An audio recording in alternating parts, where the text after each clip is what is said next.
because we've seen a trade rumor pop up. As we know, Cam Reddish is being shopped. The Lakers are out of the picture because the Lakers already made their offseason trade, and it's looking like the Knicks and the Bucks want to do business. The Bucks want Cam Reddish, and the Knicks actually are interested in Grayson Allen. So I don't know. I want to get y'all thoughts on the Knicks even being interested in Grayson Allen. What do you think of that idea? And I don't know who would you like. Who would you move for him too? That I guess is the other thing because I know we're interested in Ibaka, so I'm thinking in my mind it's gonna be Grayson Allen, Ibaka, and the filler somehow.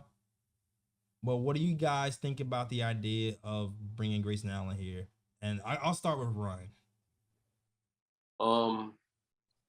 It's funny because Grayson Allen is one of those players that I never really was a big fan of, because from his days at Duke, It's easy to hate.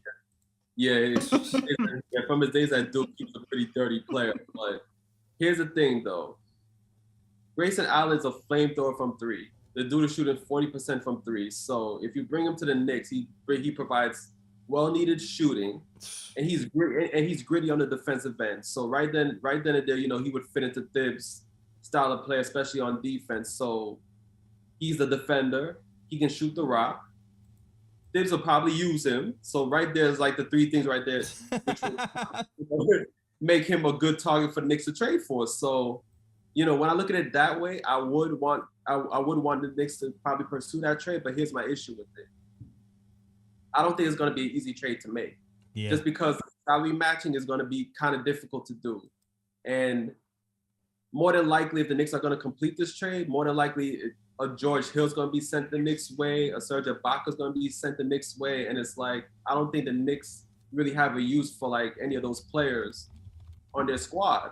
So that's the only thing where I look at it where I'm like, and I don't know, if the Knicks would buy them out or whatever the case may be or keep them on the roster. I'm not sure, but but looking at it as a whole, like, yeah, I think Grayson Allen would be a good addition to the bench. Yeah, I agree. He's such a proven bench player that I can't imagine it just being Cam. Like, there's no way. Like, is it gonna be like a protected first or something? And like, something else has to be up. I know you was talking about. What do you think, Lee? I know you're talking about maybe moving Derrick Rose or something as well. At this point, I would move Derrick Rose for anything, like 1 second round pick, like a flyer, like high upside injured player. It doesn't really matter because he's just wasting away on the bench. I know he's providing some great intangibles in the locker room and leadership, but on court performance, he's not giving us anything. And if Tibbs ain't playing Derrick Rose, that says something right there, because that's his right-hand man. The Grayson Allen opportunity is another low ceiling, high floor. We have like 10 low ceiling, high floor guys. My guys, you know what they're going to give you. Like 8 to 11 points per game is their max. And that's probably what you're going to see for their entire tenure in New York. Adding Grayson Allen to that is just going to reduce minutes from Emmanuel Quickly and Deuce McBride, two guys the fans are clamoring to see more. Do you want Grayson Allen taking those minutes? I'm kind of indifferent. I don't think Grayson Allen wins you any more games in a regular season. He certainly doesn't help you win a playoff series come playoff time. Like, his 10-point per game impact is not going to turn a tide of a series. He's, like you said, he checks off all the boxes with someone that Tibbs likes. He's gritty, to the point to where he might be dirty. He is a flamethrower from three, not just this year, but his entire career. He's been a good 3-point shooter. But there's something also to be said. The Bucks aren't looking to retain him. That signals something in its own. The Bucks are trying to win a championship. Why don't they want Grayson Allen on their team? And if they're looking to trade him, there has to be some momentum or motivation for that. It doesn't make sense for them to want to get rid of a rotational guy if they see him as someone who's going to help them win a championship. So he's someone that I think we can do better than. We should be looking at guys with high ceilings, low risk, high reward type guys. And Grayson Allen doesn't fit that. Is he one of those guys that can potentially be like a star in New York? Like he's like subpar on another team, and then when he comes to us, he can be star. I don't think so. He's a role just be a player. solid player. He's a role role player. Yeah, it'd be a solid player. That's about it. The thing, because we just talked about how RJ doesn't have the team around him to do what he needs to do to provide the spacing, because we don't have 3-point shooters in Jericho Sims and Miles McBride.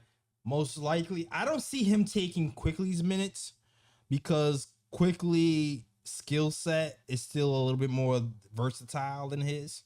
You know, like Quickly can bring the ball and set other people up. He's more of like a catch and shoot guy and then a closeout guy, and that's pretty much it. If I'm looking at whose minutes he's going to take, I feel like it's going to be more of Miles McBride's minutes, if anything. And maybe he'll cut into Quickly minutes and like a little bit of Grimes, maybe. But I don't think it'll be like a huge chunk. Like, I definitely think he'll help the bench for sure, but it's still a catch-22. You help the bench. We might, get some better spacing, get some better 3-point shooting, but then we sacrifice McBride development on that end too. So I see what you're saying.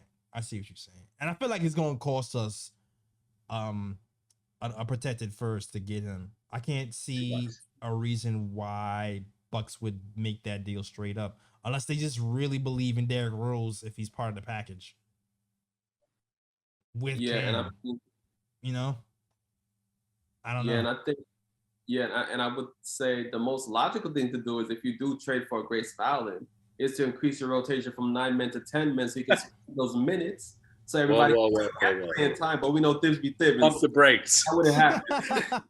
Pump the brakes. We're talking about Tibbs here. Oh man, we talk about Tibbs here. Lee, I know you brought some smoke today because you came here just to argue with me. Ryan, talk about Tibbs. Let's not forget about off your chest. Let's not forget about Serge Ibaka. One more note, same way that you guys feel about Dwight Howard is a hell no. Like that's how I feel about Serge Ibaka. Like, Serge Ibaka hasn't really played more than 25 games in 2 or 3 seasons. This is not Serge Ibaka of the Toronto Raptors winning a championship. That was a long time. That was 3-4 years ago. This is Serge Ibaka has a cooking channel on YouTube. It's entertaining, but he ain't bring none of those qualities to the court. He's a nice guy, great locker room presence, can probably teach Sims a lot in terms of practice, but he's not here to help us win games. Like that to me, that's a wash. Let's go after another young player who can actually give us the minutes and maybe has some upside to grow into his team as a rotational piece down the road. No more washed vets. We already got rid of Taj Gibson. Why bring him back? Oh my God. My man is cooked. He has his own cooking channel. He is cooked. I heard you. Look at it this way. If he comes to New York, at least the New York social media will be posting him not after. They would be posting him before every game, because my man's come through with the style. So at least we have that if he comes to New York.